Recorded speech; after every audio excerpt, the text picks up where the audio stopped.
everyone, today's video is sponsored by Hotbraids. They sent over their semi-curly bulk human hair in 24 inches. I used all 3 bundles to create this Bora Bora braids look. This is how the hair was looking fresh out of the pack, and I went ahead and washed it and let it air dry to get it ready for installation. The hair arrived very nicely packaged, soft, tangle-free, and full from root to tip. I also appreciate the free goodies that they gave me. All the details from the link to this hair as well as the braiding hair will be in the description box. Be sure to use my discount code at checkout for some money off.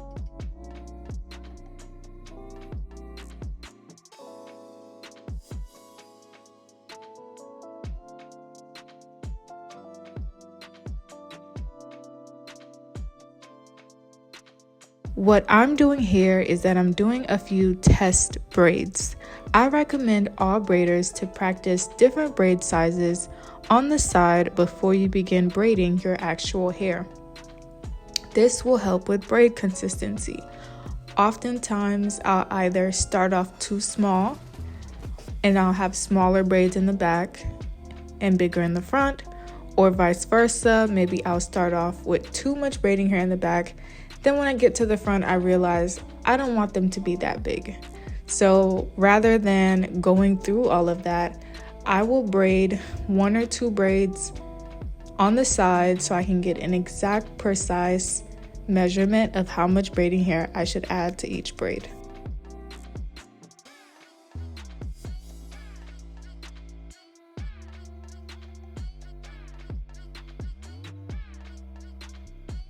To start knotless braids, you're going to separate your hair into 3 even pieces, then feed in the braiding hair like so.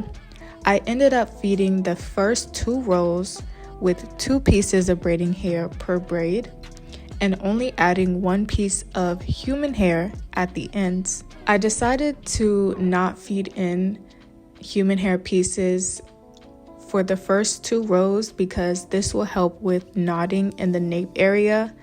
It's pretty much pointless to feed it in back there because it's always going to be rubbing against your shirt or your sweater. So doing it this way will help with tangling and knotting.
I use the knot method to secure the braiding hair at the end.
We are on the last braid.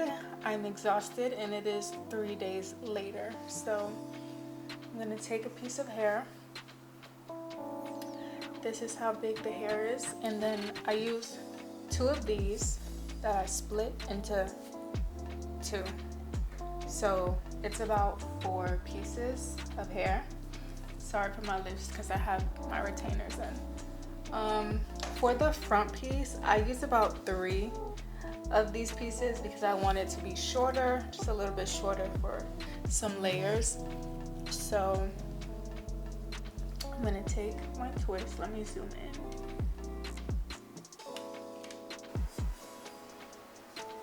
So I have been spraying my hair with water as I go. I feel like it just softens up the hair and just makes it easier to braid because you guys know my hair is really thick, and I did not blow my hair out to braid it. I don't feel like it's necessary to blow your hair out. Maybe it is. I just choose not to. Like, why? I'm gonna take a little bit of Shine and Jam. I really like this Shine and Jam. I'm gonna link it down below for you guys. I'm gonna put some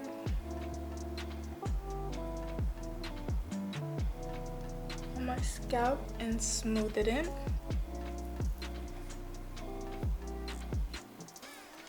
And then I'm gonna split.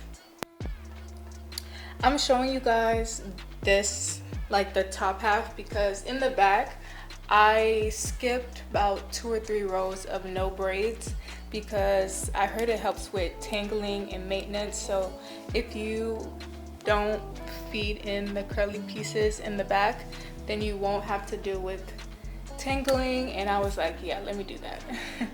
So now I'm going to show you guys how to feed in the hair. You're going to split the hair into 3 pieces and just start braiding very tight. And then you're gonna take a piece of hair and feed it in underneath.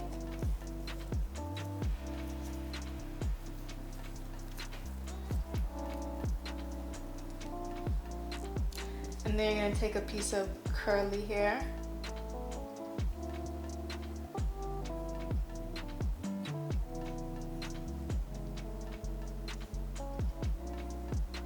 and feed it in underneath.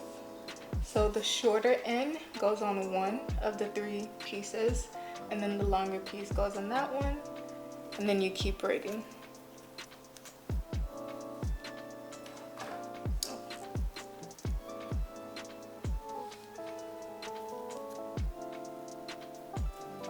And then you want to braid it down for a little bit, and then you pull out the longer end of the curly piece. You want to separate that. Make sure you're not getting in anything else. You just want to leave out the curly piece. Sometimes I leave out the straight piece, or I leave out my hair, and then I have to literally take the braid out and redo it. That sucks. So just take your time. And then I'm gonna braid some more. See, it got caught in there, so I'm just gonna pause and separate it. You should use some clips, but I don't. I don't use clips all the time. At this point, I'm gonna feed in another piece of braiding hair underneath.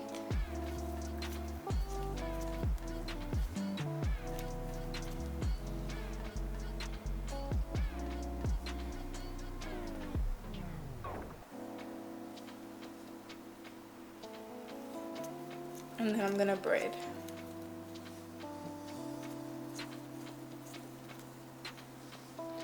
Once I get about an inch and down the braid, I will then feed in a human hair piece. I like to keep them relatively close to each other, enough to fill the braid, but I'll also keep like about 2 to 3 inches between the two, so braiding down about an inch between, and then I'll feed in the human hair and then braid the human hair in before I pull it out. So that will give me about the 2 to 3 inches of space between every curly piece.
And again, I will just end off the braid with a knot, either a double knot or a triple knot. And then I'll take my scissors and then I'll go in and clean up any hairs that are sticking out of the braid.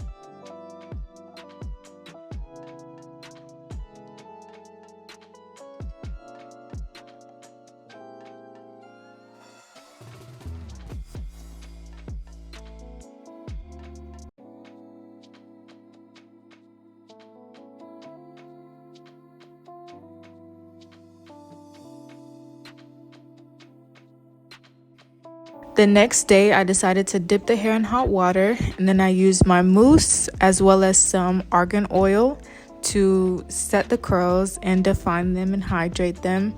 This hair was virtually untouched by the boiling water. I was a little nervous as far as how that was gonna turn out, but if anything, it made the hair even softer. Like, something about the hot water just really allowed the curls to pop. I don't know. I'm not sure what type of magic they have going on, but it came out better than I could have imagined. And this hairstyle is very rewarding for me. It took me about 3 days to accomplish this look. It wasn't difficult at all, just very time consuming because I did do it by myself.